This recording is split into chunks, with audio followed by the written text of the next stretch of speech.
ito, isa ring bagay na gusto kong itanong, and I'm sure marami rin gustong magtanong. Nagkaroon ka ng era sa, last year lang yun eh. Yung nagla-live ka. Yung tumigil ka mag-upload nun for a few months. So, nag-live ka.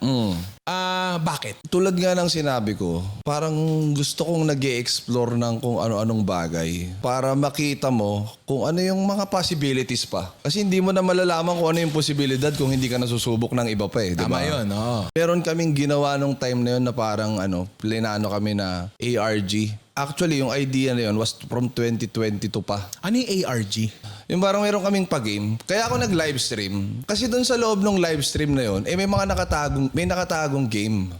Na yung nakasagot, nanalo ng 1 million ng Team Payaman Fair. Merong isang video doon na nasa dulo na in-explain yung mechanics kung ba't ako nagla-livestream. And then yung pinakalaman nun, basically, you have to rewatch the entire livestream para makuha yung sagot. And kung sino yung makakuha ng sagot sa dulo na yun, merong 1 million. May greater plan pa rin talaga. Pero kumbaga talagang may purpose talaga yung mga bagay-bagay.